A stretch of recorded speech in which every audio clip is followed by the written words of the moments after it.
വെട്ടിപ്പൊളിച്ച് വെട്ടിപ്പൊളിച്ചത് യഥാസ്ഥലത്തേക്ക് മാറ്റി സ്ഥാപിക്കുന്നതിൽ നമ്മുടെ ഭരണസമിതി പരാജയപ്പെട്ടിരിക്കുന്നു.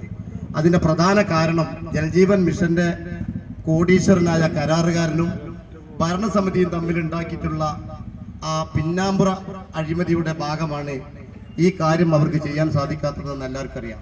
ഇതുപോലെ ജലജീവൻ മിഷൻ തിരുവാലി തൊട്ടപ്പുറത്ത് തിരുവാലി പഞ്ചായത്തിൽ നടക്കുന്നുണ്ട്. അവിടെ നമുക്കറിയാം 16 മെമ്പർമാരിൽ 8 UDF-ഉം 8 LDF-ഉമാണ്. പ്രസിഡന്റ് LDF ആണെങ്കിൽ വൈസ് പ്രസിഡന്റ് UDF ആണ്. അങ്ങനെ വന്നപ്പോൾ അവിടെ ജൽജീവൻ മിഷൻ വെട്ടിപ്പൊളിച്ച റോഡുകൾ പൊളിച്ച സമയത്ത് തന്നെ അതിന്റെ റീകണ്ടീഷൻ ചെയ്യുന്നതിന് വേണ്ടി പഞ്ചായത്തിൽ സാധിക്കുന്നു. പക്ഷേ മമ്പാട് പഞ്ചായത്തിൽ അത് സാധിക്കുന്നില്ല. എന്തേ കാരണം? നേരത്തെ ഞാൻ സൂചിപ്പിച്ചതുപോലെ രഹസ്യമായ കരാറിന്റെ അടിസ്ഥാനത്തിലുള്ള ഒരു സാഹചര്യമാണത്. അതുകൊണ്ട് തന്നെ നമുക്കറിയാം, ഈ പഞ്ചായത്തിൽ നമുക്കറിയാലോ, ഇത് ബിരിയാണി വെച്ച ഒരു ചമ്പാണ് ഈ പഞ്ചായത്ത്. ഞങ്ങളൊക്കെ 10-25 വർഷക്കാലം പന്താറും ഞാനും അതുപോലെ ഇവിടെയുള്ള മുൻ പഞ്ചായത്ത് മെമ്പർമാര് സെമീന, നാസർ അടക്കമുള്ള ഒരുപാട് ആളുകൾ, അതുപോലെ അനിത അടക്കമുള്ള ആളുകൾ ഭരിച്ച പഞ്ചായത്താണ്. ഈ പഞ്ചായത്ത് ഒരു ബിരിയാണി ചെമ്പലാണ്. അതിലാണ് ഇപ്പൊ കുറിയരിക്കഞ്ഞി വെക്കുന്നത് വരെ. നമുക്കറിയാം, ഈ മമ്പാട് പഞ്ചായത്തിലെ 19 വാർഡിൽ ഏതാണ്ട് 55,000 വരുന്ന ജനസംഖ്യയുള്ള ഈ പഞ്ചായത്തിൽ വീട് റിപ്പയർ കൊടുക്കുന്നത് ഒരു വാർഡിൽ ഒരാൾക്കാണ്. അതുകൊണ്ടാണ് ഞാൻ ബിരിയാണി ചെമ്പിൽ കുറിയരിക്കഞ്ഞി വെക്കുന്നു പറഞ്ഞത്. ഒരാൾക്കാണ് വീട് റിപ്പയർ കൊടുക്കുന്നത്. അതുപോലെ ലൈഫ് ഭവന പദ്ധതി ഞങ്ങളതാണെന്ന് പറഞ്ഞുകൊണ്ട് മേനിന്നടിച്ച് എട്ടുകാലി മമ്മൂഞ്ഞി ഏറ്റെടുത്തതുപോലെ എല്ലാം ഏറ്റെടുത്ത് മുന്നോട്ട് വന്നിട്ടുള്ള ഈ ഭരണസമിതിക്ക് ലൈഫ് ഭവന പദ്ധതി എന്താണെന്ന് ഞങ്ങൾ തൊട്ടപ്പുറത്ത് നടന്ന ജില്ലാ പഞ്ചായത്ത് ഡിവിഷൻ തെരഞ്ഞെടുപ്പിൽ ഞങ്ങൾ കാണിച്ചു കൊടുത്തതാണ്. 1000 വീട് ഞങ്ങൾ കൊടുത്തിട്ടുണ്ട്. അതിൽ പോസ്റ്റ് ഓഫീസിന്റെ റോളെ പഞ്ചായത്തിനുള്ളൂ എന്ന് എല്ലാവർക്കും അറിയാം. ജില്ലാ പഞ്ചായത്തും ബ്ലോക്ക് പഞ്ചായത്തും അതുപോലെ തന്നെ ഗവൺമെന്റും എല്ലാം കൂടി നൽകുന്ന വീട് സ്വന്തം ഞങ്ങളതാണെന്ന് വരുത്തി തീർക്കാൻ വേണ്ടി വലിയ ശ്രമം ഈ കഴിഞ്ഞ ജില്ലാ പഞ്ചായത്ത് ഉപതെരഞ്ഞെടുപ്പിൽ അവർ നേരിട്ട് നോക്കി. പക്ഷെ നിർഭാഗ്യവശാൽ അവരെ കയ്യിലുണ്ടായിരുന്ന 5 വാർഡും കൂടി ഞങ്ങളടുത്ത് കൊണ്ടുപോകുന്നു. അപ്പൊ ഈ തരത്തിലാണ് മമ്പാട് പഞ്ചായത്തിലെ ഭരണം നടക്കുന്നത്. നിങ്ങൾക്കറിയാം, ഇവിടെ സ്ട്രീറ്റ് ലൈറ്റ് ഉണ്ട്. സാധാരണഗതിയിൽ ഒരു സ്ട്രീറ്റ് ലൈറ്റ് ഉണ്ടായാൽ അത് ഡൗൺ ആയി കഴിഞ്ഞാൽ, അല്ലെങ്കിൽ അത് ബൾബ് പോയാൽ, അതല്ലെങ്കിൽ അതിന് മറ്റെന്തെങ്കിലും റിപ്പയർ ഉണ്ടെങ്കിൽ അത് ചെയ്യാൻ സ്ഥിരമായി ഞങ്ങളെ ഭരണസമിതി കാലത്ത് ഞങ്ങൾ ഒരാളവിടെ നിയോഗിച്ചിരുന്നു. എത്രയോ ബൾബുകൾ അതൊക്കെ പോകും. ഞങ്ങൾക്കറിയാം, ബൾബ് പോകാനുള്ളതാണ്, അത് പോകും. എന്താർക്കും അറിയാം, ഡയറക്റ്റ് കണക്ഷൻ കൊടുക്കുന്നതാണ് നമ്മുടെ ഈ തെരുവിളക്കുകൾ. ഡയറക്റ്റ് കണക്ഷൻ വന്നാൽ വൈദ്യുതിയുടെ വേരിയേഷൻ വന്നു കഴിഞ്ഞാൽ ബൾബ് നഷ്ടപ്പെടും. പക്ഷെ അതിന് ശാശ്വതമായ ഒരു പരിഹാരം കാണാൻ ഒരാളെ വെക്കാൻ ഈ പഞ്ചായത്തിൽ ഇതുവരെ കഴിഞ്ഞിട്ടില്ല. ഈ മമ്പാട് ടൗണിലുണ്ട് ബഹുമാനപ്പെട്ട MLA നൽകിയ ഒരു ഹൈമാസ്റ്റ് ലൈറ്റ് ഉണ്ട്. മിനി ഹൈമാസ്റ്റ് അല്ല, ഹൈമാസ്റ്റ് ലൈറ്റ്. അതുപോലെ വടപുറത്ത് മമ്പാട് പഞ്ചായത്തിൽ ആകെ 2 ഹൈമാസ്റ്റ് ലൈറ്റ് ആണ്. ബാക്കി മുഴുവൻ മിനി ഹൈമാസ്റ്റ് ആണ്. ഈ ഹൈമാസ്റ്റ് ലൈറ്റ് കേട് വന്നിട്ട് നിങ്ങൾക്കറിയാലോ, മാസങ്ങളായി അത് കണ്ണു ചിമ്പിയിട്ട്. ഇപ്പൊ എന്താ ഉണ്ടായത്? ഫിർദൌസ് ഖാന്റെ സ്വന്തം പോക്കറ്റിൽ നിന്ന് പണം എടുത്തിട്ടാണ് ഇപ്പൊ അതിന്റെ റിപ്പയർ നടത്തുന്നത്. കാരണം മെമ്പർമാർക്ക് പുറത്തിറങ്ങാൻ പറ്റുന്നില്ല. പൊതുജനങ്ങൾ ജാഗരൂകരല്ലേ, പൊതുജനങ്ങൾ ബുദ്ധിയുള്ള ആളുകളല്ലേ, അവരെ എത്രമാത്രം വഞ്ചിക്കാൻ കഴിയും ഒരു ഭരണസമിതിക്ക്? അങ്ങനെ മെമ്പർമാരുടെ പോക്കറ്റിൽ നിന്ന് എടുത്തിട്ടാണ് ഈ ഹൈമാസ്റ്റ് ലൈറ്റ് റിപ്പയർ ചെയ്തത്. വടപുറത്തെ പള്ളിയുടെ മുമ്പിലുള്ള ഹൈമാസ്റ്റ് ലൈറ്റ് വർഷങ്ങളോളം അത് അവിടെ ഡൗൺ ആയി കടന്നു. അവിടുത്തെ പൊതുജനങ്ങൾ പിരിവെടുത്തിട്ടാണ് നന്നാക്കിയത്. ഞാൻ ചോദിക്കട്ടെ, ഇവർക്ക് എന്താ പണി? ഇവര് നേരം വെളുത്ത് വരുന്നുണ്ടല്ലോ, ഒരു 10-5 എണ്ണം ഇവിടെ വരുന്നുണ്ടല്ലോ. വരിക, ചായ കുടിക്കാൻ, തിന്നാ പോവുക, ഇതല്ലാത്തൊരു പണി ഇവർക്ക് എന്തെങ്കിലും ഉണ്ടോ? എന്നിട്ട് ഇപ്പൊ എന്താണ് അവര്? നിങ്ങൾക്കറിയാം, ഈ മമ്പാട് പഞ്ചായത്ത് ഓഫീസിലേക്ക് എന്റെ ഓർമ്മ ശരിയാണെങ്കിൽ നാളെ ഒരു ഇടതുപക്ഷത്തിന് മാർച്ച് നടക്കാൻ പോവുകയാണ്.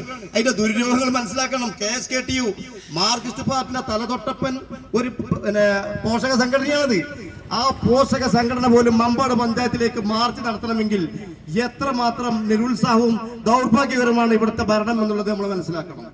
എന്തിനേറെ പറയുന്നു, നമ്മുടെ പഞ്ചായത്തിൽ നിങ്ങൾക്കറിയാലോ, വന്യമൃഗങ്ങളുടെ ശല്യം കാരണം കർഷകന്റെ കൃഷികൾ മുഴുവൻ ദിനേന നഷ്ടപ്പെട്ടുകൊണ്ടിരിക്കുകയാണ്. ജീവൻ ഭയന്നിട്ട് പുള്ളിപ്പാടത്തും അതുപോലെ ഭീമങ്ങളൊക്കെ താമസിക്കുന്ന ആളുകൾ ജീവൻ പണയപ്പെടുത്തിയാണ് ജീവിക്കുന്നത്.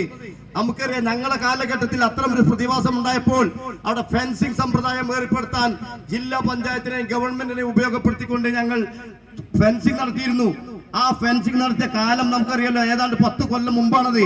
അതൊക്കെ നഷ്ടപ്പെട്ടു പോയപ്പോൾ അതൊന്ന് രണ്ടാമതൊരു ഫെൻസിംഗ് നടത്താൻ ഈ ഭരണസമിതിക്കോ അതല്ലെങ്കിൽ അതിന് നേതൃത്വം നൽകുന്ന ഇടതുപക്ഷ ഭരണത്തിനോ കഴിഞ്ഞിട്ടില്ല. ഇപ്പൊ എന്താ സ്ഥിതി? സാധാരണ സമരം ചെയ്യുമ്പോൾ പോലീസ് എന്താ ചെയ്യാറുള്ളത്? പോലീസ് ഗേറ്റിന് അപ്പുറത്താ നിൽക്കല്. നിങ്ങൾക്കറിയാം, മനഃപൂർവ്വം പോലീസിനെ ഗേറ്റിന്റെ മുമ്പിൽ നിർത്തി നമ്മുടെ പ്രവർത്തകരെ പ്രകോപിപ്പിക്കാൻ വേണ്ടി മനഃപൂർവ്വം നിർത്തിയതാണ് ഗേറ്റിന് പുറത്ത്. സാധാരണ ഗേറ്റിന്റെ അപ്പുറത്താണ് നിർത്താറുള്ളത്. ഗേറ്റ് അടച്ച് പോലീസ് അപ്പുറത്ത് നിന്നിരുന്നെങ്കിൽ ഇന്നിപ്പോ ഇവിടെ നടന്ന തള്ളും കാര്യമൊക്കെ ഗേറ്റുമ്പോൾ കഴിയുമായിരുന്നു. ഇത് നേരിട്ട് പോലീസ് ഏറ്റുമുട്ടേണ്ട ആവശ്യത്തിനല്ല ഈ സമരം. ഞങ്ങൾക്കറിയാം ഈ പോലീസിനൊക്കെ ഞങ്ങൾ പരിചയമുള്ള ആളുകളാണ്. ഇന്നല്ലെങ്കിൽ നാളെ അവരൊക്കെ വീണ്ടും കാണേണ്ട ആളുകളാണ്. അതുകൊണ്ട് തന്നെ നമുക്കറിയാം പോലീസിനൊക്കെ ഭരണ സ്വാധീനം ഉപയോഗപ്പെടുത്തിക്കൊണ്ട് ഇപ്പൊ നിങ്ങൾ കണ്ടല്ലോ മിഞ്ഞാന്ന് ഒരു മുനിസിപ്പാലിറ്റിയുടെ തെരഞ്ഞെടുപ്പ് അവിശ്വാസ പ്രമേയത്തിന് വോട്ടെടുക്കാൻ വേണ്ടി ഹൈക്കോടതി വിധി പറഞ്ഞിട്ടും കല എന്ന് പറയുന്ന ആ ഒരു സഹോദരിയെ വലിച്ചഴച്ച് പോലീസ് സൗകര്യം ചെയ്തു കൊടുത്ത് തട്ടിക്കൊണ്ടുപോകാനുള്ള എല്ലാ സംവിധാനം ഒരുക്കി കൊടുക്കുകയാണ്. അപ്പൊ ഇതൊക്കെ പിണറായി എല്ലാ കാലത്തും മുഖ്യമന്ത്രി ആഭ്യന്തരമന്ത്രിയാണെന്ന് പോലീസ് കരുതണ്ട. ഇതിനൊക്കെ മാറ്റം വരും. ആ മാറ്റം വരുമ്പോ സ്വാഭാവികമായി ഇങ്ങോട്ട് ചെയ്തതൊക്കെ തിരിച്ചു ചെയ്യാനുള്ള കപ്പാസിറ്റി ഒക്കെ ഉള്ള പാർട്ടിയാണ് UDF എന്ന് പറയുന്നത്. അതുകൊണ്ട് തന്നെ ഞാൻ മനസ്സിലാക്കുന്നുണ്ടല്ലോ, നമ്മളെ സംബന്ധിച്ചിടത്തോളം ഇത് പോലീസുമായി ഏറ്റുമുട്ടാനുള്ള ഒരു സമരമല്ല, അങ്ങേയറ്റത്തെ വളരെ മോശമായ ഒരു പഞ്ചായത്ത് ഭരണം. എന്താണ് ഈ പഞ്ചായത്ത് നടക്കുന്നത് നിങ്ങൾക്കറിയോ? എന്താണ് ഇവിടെ നടക്കുന്നത്? ഏതെങ്കിലും തരത്തിൽ നിങ്ങൾക്കറിയാലോ, 28 ലക്ഷം രൂപയാണ് നാട്ടുകാരുടെ അടുത്ത് നിന്ന് പിരിവെടുത്തത്. 28 ലക്ഷം രൂപ നാട്ടുകാരുടെ അടുത്ത് പിരിവെടുത്തിട്ട് ജൽജീവൻ മിഷന്റെ ടാങ്ക് നിർമ്മിക്കാൻ വേണ്ടി 2 വർഷമായി പണം നിക്ഷേപിച്ചിട്ടുണ്ട്. എന്താ സ്ഥിതി? ആ നിക്ഷേപിച്ച പണം അവിടെ കടന്ന് സ്ഥലം കണ്ടെത്തി എന്നല്ലാതെ ഇന്ന് വരെ അതിനൊരു കോലടിക്കാൻ, ഒരു കുറ്റിയടിക്കാൻ ഈ ഭരണസമിതിക്ക് സാധിച്ചിട്ടുണ്ടോ? എന്താ ചെയ്യുന്ന കാര്യങ്ങള്? ഈ കരാറ് പണിക്കാർക്ക് ഒരു താല്പര്യം ഉണ്ടാവും. ഏറ്റവും നല്ല വരുമാനം അല്ലെങ്കിൽ ലാഭം കിട്ടുന്ന ഏത് പണിയാണോ അത് അവർ ആദ്യം ചെയ്യും. സകല റോഡും വെട്ടിപ്പൊളിച്ച്, ഈ വെട്ടിപ്പൊളിച്ച റോഡൊക്കെ പൊളിച്ച് ഇപ്പൊ നമുക്കറിയാലോ, തൊട്ടടുത്ത് തൃക്കലങ്കോട് പഞ്ചായത്തിൽ ജൽജീവൻ മിഷന്റെ ടാങ്ക് ഉണ്ടാക്കാൻ അവിടുത്തെ നാട്ടുകാർ സമ്മതിക്കുന്നില്ല. സ്ഥലം എടുത്തിട്ടുണ്ട്, പക്ഷെ അനുവദിക്കുന്നില്ല. പ്രത്യക്ഷ സമരത്തിലാണ് അവിടെ നാട്ടുകാര്. എന്നതുപോലെ ഇപ്പൊ നിങ്ങൾ എടുത്ത സ്ഥലത്ത് ഒരു സമരം നടത്തി നാട്ടുകാരത് അവിടെ പറ്റൂല, ഞങ്ങൾക്ക് ജീവിക്കാൻ അപകടമാണെന്ന് കണ്ടെത്തിയാലോ ഈ റോഡ് കുഴിച്ചത് മുഴുവൻ എന്താ ചെയ്യാ? ഈ വെട്ടിപ്പൊളിച്ചതൊക്കെ എന്താ ചെയ്യാ? അപ്പൊ ആദ്യം തന്നെ എന്താ ചെയ്യുന്ന കാര്യങ്ങള്? ആദ്യം തന്നെ ചെയ്യേണ്ട ടാങ്ക് അല്ലേ? ആ ടാങ്കിൽ വെള്ളത്തിലല്ലേ റോഡിൽ കൂടെ കൊണ്ടുപോകാൻ പറ്റുള്ളൂ. സകല റോഡും വെട്ടിപ്പൊളിച്ച് ഒരു റോഡെങ്കിലും നിങ്ങൾ നോക്കി. മമ്പാട് പഞ്ചായത്തിൽ ഞങ്ങൾ UDF കഴിഞ്ഞ തവണയൊക്കെ ഭരിച്ചതാണല്ലോ. 2 പ്രളയത്തിനും 2 കൊറോണയും നേരിട്ട പഞ്ചായത്ത് ഭരണസമിതി ഇവിടെ ഉണ്ടായിരുന്നു. അന്നത്തെ പ്രസിഡന്റ് ഒരു സഹോദരിയായിരുന്നു, വൈസ് പ്രസിഡന്റുമാരൊക്കെ ഉണ്ടായിരുന്നു. ആ പഞ്ചായത്ത് ഭരണസമിതി ആ വെള്ളപ്പൊക്കത്തിൽ നിങ്ങൾക്കറിയാം, മല പോലെ ഇടതുപക്ഷം കൂട്ടിവെച്ചിരുന്ന കുറെ വേസ്റ്റുകൾ ഉണ്ടായിരുന്നു ഇവിടെ. തൊട്ടടുത്ത കിണറുകളിലും തൊട്ടടുത്ത എല്ലാ സ്ഥലത്തും ആ വേസ്റ്റിന്റെ ചാക്കുകൾ ഇങ്ങനെ മറ്റേ തിമിങ്ങലം പൊന്തിക്കിടക്കുന്നത് പോലെ പൊന്തിക്കിടക്കേനി കടലിൽ. അത് മുഴുവൻ പൊറുക്കിയെടുത്ത് ഒരാളെ ഏൽപ്പിച്ച് അത് ഞങ്ങൾ ഈ മമ്പാട് പഞ്ചായത്ത് നീക്കം ചെയ്യാൻ വേണ്ടി ഞങ്ങൾ ശ്രമിച്ചപ്പം ആ പണം കൊടുക്കാൻ അനുവദിക്കാതെ തൊരങ്കം വെച്ച തൊരപ്പന്മാരാണ് ഇവിടെ ഉള്ളത്. മനസ്സിലാക്കണം നിങ്ങള്.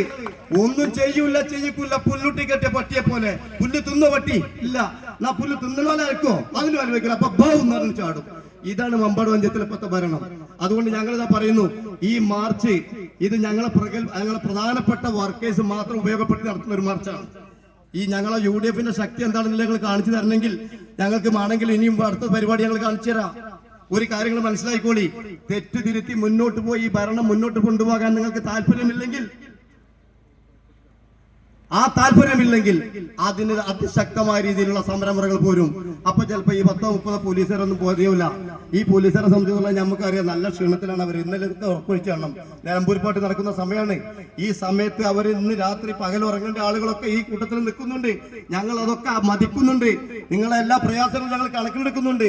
അതുകൊണ്ട് തന്നെ ഈ പോലീസ് ഒന്നും അപ്പം മതിയാകൂല, ഇതൊന്നും മതിയാകൂല. അതുകൊണ്ട് നിങ്ങൾക്കറിയാലോ, ഇപ്പൊ വലിയ പ്രശ്നം നടക്കുന്ന കാര്യങ്ങള്, ഒരു വിഷയത്തെ സംബന്ധിച്ച് ഒരു കമ്മിറ്റി ഉണ്ടാക്കിയാൽ എന്തിനാണ് ഈ കമ്മിറ്റി ഉണ്ടാക്കുന്നത്? അപ്പൊ മുനമ്പം വിഷയത്തിൽ ഒരു കമ്മിറ്റി ഉണ്ടാക്കിയിട്ടുണ്ട് ഗവൺമെന്റ്. അതേപോലെ ഇവിടെ നമുക്കറിയാലോ, കോളേജ് റോഡ്, ഈ JCT വൈസ് പ്രസിഡന്റിന്റെ അടക്കം വീട് നിൽക്കുന്ന സ്ഥലത്ത് കോളേജ് റോഡ് നേരത്തെ മറ്റൊരു വഴിക്കായിരുന്നു കോളേജ് റോഡ് ഉണ്ടായിരുന്നത്. ആ കോളേജ് റോഡ് ഉണ്ടായിരുന്ന വഴി മാറ്റി ഒന്നുകൂടി നന്നാക്കി എടുക്കാൻ വേണ്ടിയിട്ട് എന്ത് ചെയ്തു? കോളേജ് റോഡിന്റെ സ്പോട്ട് ഒന്ന് മാറ്റി. അങ്ങനെ മാറ്റിയപ്പോ ഇപ്പൊ അവരുടെ ഈ ഭൂമിക്ക് സ്ഥലം അവർക്കുണ്ട്, നികുതി സ്വീകരിക്കുന്നില്ല. ആ നികുതി സ്വീകരിക്കാത്ത പ്രശ്നം വന്നപ്പോൾ അവിടുത്തെ മെമ്പർ ഗീത ഇത് സംബന്ധിച്ച് പഞ്ചായത്തിൽ ഒരു പ്രമേയം അവതരിപ്പിച്ചു. ആ പ്രമേയം അവതരിപ്പിച്ച പറഞ്ഞ ആ സെന്റിന് വലിയ വിലയുള്ള ഭൂമിയാണ്, അതൊരിക്കലും അവർക്ക് പതിച്ചു കൊടുക്കാൻ പറ്റൂലായിരുന്നു. ഇപ്പൊ എന്താ സ്ഥിതി അറിയോ? അവര് നിവേദനം തന്നു. നിങ്ങൾക്കറിയാലോ, ഏതാണ്ട് 200-ൽ പരം വോട്ടുകൾക്ക് പുളിക്കലോടി വാർഡ് ഈ പറഞ്ഞ ജില്ലാ പഞ്ചായത്ത് തെരഞ്ഞെടുപ്പിൽ UDF പിടിച്ചെടുത്തപ്പോൾ കാലിന്റെ അടിയിലെ മണ്ണ് ഒലിച്ചു പോകുന്നുണ്ടെന്ന് മനസ്സിലാക്കിയപ്പം ആ 7 വീട്ടുകാരെടുത്ത് വരെ ചെന്നിട്ട് പറയാണ്, ഇത് ഞങ്ങൾ ശരിയാക്കി തരട്ടോ, ഞങ്ങളോട് വെറുപ്പൊന്നും വിചാരിച്ചത്, എന്തിനാ അടുത്ത തെരഞ്ഞെടുപ്പിന് വോട്ടുണ്ടാക്കുക, ആ വെള്ളം വെച്ചോളി. കാരണം അതിൽ 2 മെമ്പർമാർ നമ്മളെ ആൾക്കാരുണ്ട്, ശ്രീമാൻ കാസിമും ഗീതി അതിലുണ്ട്. ഓലും കൊണ്ടുപോകേണ്ടിയിരുന്നു. അതിന് പകരം അവിടെ രാഷ്ട്രീയം കളിക്കുക. മല്ലികപ്പൂ ഉണ്ടാക്കിയ പഞ്ചായത്താ, നിങ്ങൾക്കറിയാലോ. ലക്ഷക്കണക്കിന് രൂപ മുടക്കി ചാലിയാറിന്റെ തീരത്ത് മല്ലികാപ്പൂത്തോട്ടം. എന്തൊരു ആകർഷണമുള്ള മല്ലികാത്തോട്ടം, ഒന്ന് പോയി നോക്കി. അവിടെ മൊട്ടക്കൊന്ന് അതിന്റെ ഒരു പൂവെങ്കിലും ഒന്ന് നാട്ടുകാർക്ക് കാണാൻ കിട്ടുമോ? എത്ര ലക്ഷം അറിയോ? 5 ലക്ഷം പോയി. അപ്പൊ ഇപ്പോഴുള്ള തന്ത്രങ്ങള് പരിപാടി കൊടുക്കുക, കമ്മീഷൻ വാങ്ങുക, പരിപാടി കൊടുക്കുക, കമ്മീഷൻ വാങ്ങുക. അടുത്ത തെരഞ്ഞെടുപ്പിന് വിലക്ക് വോട്ട് വാങ്ങാനുള്ള വല്ലാത്തൊരു സാഹചര്യത്തിലാണ് ഇപ്പോൾ ഇവിടെ ഭരണസമിതി ഉള്ളത്. എന്നിട്ട് ഇപ്പൊ പശ്ചാത്തപിക്കുകയാണ്. ഇത്ര പോയ വാർഡിലൊക്കെ പോയിട്ട് ഞങ്ങൾ ഉണ്ട് കേട്ടോ. എന്തുണ്ട് നിങ്ങള്? ഒരു വീട് റിപ്പയർ നിങ്ങളൊന്ന് ആലോചിക്കുക. എത്ര വീട് ഇപ്പോഴും ഓടിട്ട വീടുണ്ട് നമ്മുടെ നാട്ടില്. പച്ചപ്പാവുന്നത്. ഇപ്പൊ വേറെയും കൂടി ഒരു പരിപാടി ഉണ്ട്. ഇവിടുത്തെ ഭരണപ്രമുഖന്റെ വാപ്പ വാങ്ങിയ പെൻഷൻ തിരിച്ചടക്കാൻ പറഞ്ഞ് നോട്ടീസ് കൊടുത്തു. ബോർഡ് തീരുമാനിച്ചു തിരിച്ചടക്കണ്ടെന്ന്. എന്നാൽ സാധുവായ 2 പ്രാവശ്യം ബൈപ്പാസ് ചെയ്ത ഔക്കാക്കാന്റെ പെൻഷൻ തിരിച്ചു പിടിക്കാൻ നോട്ടീസ് കൊടുത്തിട്ടുണ്ട് ഇപ്പൊ. കാരണം ഔക്കാക്ക എന്തല്ല CPM പോകുന്ന ആളാണ്, മറ്റേ CPMന്റെ വാപ്പയാണ്. അപ്പൊ ഇതാണ് ഇവിടുത്തെ കാര്യങ്ങളൊക്കെ നടക്കുന്നത്. ഞാൻ ഇത്രയെങ്കിലും കാര്യം പറഞ്ഞ് എനിക്ക് ശേഷം പ്രസംഗിക്കുന്ന ആളുകൾക്ക് അതിന്റെ ഒരു സബ്ജക്ട് ലഭിക്കുക എന്നുള്ളതിന് വേണ്ടിയാണ് ഞാൻ എന്റെ അധ്യക്ഷ പ്രസംഗം നീട്ടി പോകുന്നില്ല. കാരണം ഞങ്ങൾക്കൊക്കെ ഇനി ഇഷ്ടം പോലെ സമയമുണ്ട് പ്രസംഗിക്കാൻ ഇവിടെ. അതേപോലെ തന്നെ ഇവിടുത്തെ എല്ലാ കാര്യങ്ങളും നിങ്ങൾ എടുത്ത് പരിശോധിച്ചോളി. സ്ട്രീറ്റ് ലൈറ്റ് പോട്ടെ, തെരുവ് റോഡുകൾ പോട്ടെ, ഗ്രാമീണ റോഡുകൾ പോട്ടെ, എല്ലാ കാര്യം. ഐമാസ്റ്റ് ലൈറ്റിന്റെ കാര്യം നോക്കി, എന്ത് കാര്യമല്ല അതൊക്കെ ഞങ്ങൾക്കറിയാം. കഴിഞ്ഞ മിനിഞ്ഞാന്ന് ഇവിടെ നടന്ന ഒരു വർക്കിംഗ് ഗ്രൂപ്പ് ഉണ്ട്. ആ വർക്കിംഗ് ഗ്രൂപ്പിൽ ഞങ്ങളെ പ്രതിപക്ഷ നേതാവ് VT കാസിം ആ വർക്കിംഗ് ഗ്രൂപ്പിൽ അദ്ദേഹത്തിന് അവസരം കൊടുത്തപ്പോൾ അദ്ദേഹം ചില കാര്യങ്ങൾ സംസാരിച്ചിട്ടുണ്ട്. അതൊന്ന് വൈറലാണ് പ്രസംഗം, ഒന്ന് കേട്ടു നോക്കി. പച്ചക്ക് അവിടെ ഇരുത്തിയിട്ട് മമ്പാട് പഞ്ചായത്തിലെ തോന്നിവാസങ്ങൾ എണ്ണി എണ്ണി അക്കമിട്ട് പറയാണ്. ആ അക്കമിട്ട് പറഞ്ഞപ്പോൾ മാർക്സിസ്റ്റ് പാർട്ടിക്കാർ പോലും തലകുലുക്കി സമ്മതിച്ചു. കാരണം എന്താ ഇവിടെ എന്താ നടക്കുന്നത്? ഇവിടെ ഒരു ഭരണമുണ്ടോ? ഇവിടെ ഒരു പഞ്ചായത്ത് ഉണ്ടോ? നിങ്ങൾക്കറിയാലോ, പുള്ളിപ്പാടത്തെ പെൺകുട്ടികളെ, പാവം കുട്ടികളെ മുഖ്യമന്ത്രി കഴിഞ്ഞ തവണ മുഖ്യമന്ത്രിയായ സമയത്ത് തിരുവനന്തപുരത്ത് കൊണ്ടുപോയിട്ട് തൂക്കുപാലം 2019 വെള്ളത്തിൽ ഒലിച്ചു പോയി.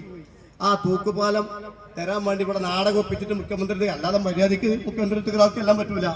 ഫോട്ടോ എടുക്കാൻ ചെന്നവനെ തട്ടും, പത്രക്കാരെന്തും കടക്ക് പുറത്തു എന്ന് പറയും. അതുകൊണ്ട് കുട്ടികളെ നേരത്തെ അറേഞ്ച് ചെയ്യാതെ ആ കുട്ടികളെ കൊണ്ടുചെന്ന ഒരൊറ്റ തൗട്ടേക്കാരം ഒരൊറ്റ ഷൂട്ടൺ ചെയ്താൽ കുട്ടികളെ തീർക്കും. അപ്പൊ മുൻകൂട്ടി ആസൂത്രണം ചെയ്ത് ഞങ്ങൾ ഇങ്ങനെ ഏമാനെ 4 കുട്ടികളായിട്ട് വരുന്നുണ്ട്. ഞങ്ങളെ തൂക്കുപാലം 2019 ഒലിച്ചു പോയിട്ടുണ്ട്. അപ്പൊ ആ തൂക്കുപാലം ഒന്ന് തിരിച്ചു തരണം തന്നെ. ആയിക്കോട്ടെ, തൂക്കുപാലം തരാം, കുട്ടികൾക്ക് നന്നായിട്ട് പഠിക്കണം കേട്ടോ പറഞ്ഞു. അപ്പൊ ആ കുട്ടികളെ കെട്ടിച്ച് 2 കുട്ടികളായി. തൂക്കുപാലം ഇതുവരെ വന്നിട്ടില്ല. മനസ്സിലാക്കണം നിങ്ങൾ. ഈ ജാതി ഒരു ഭരണ സംസ്ഥാനത്തും പഞ്ചായത്തിലും ഇത് ഞങ്ങൾ നോക്കി നിൽക്കും. നിങ്ങൾ കരുതണ്ട. അതിശക്തമായ രീതിയിലുള്ള സമരമാർഗങ്ങളുമായി ഞങ്ങൾ ഇനിയും ഇതിന്റെ പഠിക്കൽ വരും.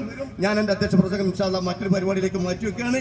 ഇവിടെ വന്നിട്ടുള്ള മുഴുവൻ അതിഥികളെ ഞാൻ ഇതിലേക്ക് സ്വാഗതം ചെയ്യുന്നു. അതോടൊപ്പം ഈ പരിപാടിയിൽ സംബന്ധിച്ചിട്ടുള്ള മുഴുവൻ സഹോദര സഹോദരിമാരെയും UDFന്റെ പ്രവർത്തകന്മാരെയും 100 കണക്കിന് അഭിവാദ്യങ്ങൾ രേഖപ്പെടുത്തിക്കൊണ്ട് ഈ പരിപാടി ഉദ്ഘാടനം ചെയ്തതിനു വേണ്ടി ബഹുമാനപ്പെട്ട മലപ്പുറം ജില്ലാ പഞ്ചായത്തിന്റെ വൈസ് പ്രസിഡന്റും മുസ്ലിം ലീഗിന്റെ മലപ്പുറം ജില്ലാ സെക്രട്ടറി കൂടിയായ ബഹുമാനപ്പെട്ട എന്റെ സുഹൃത്ത് ഇസ്മായിൽ മുത്താടൻ സാഹിബിനോട് ആദരവ് ആവശ്യപ്പെട്ട് ഞാൻ നിർത്തുന്നു. നിങ്ങൾക്ക് നന്ദി.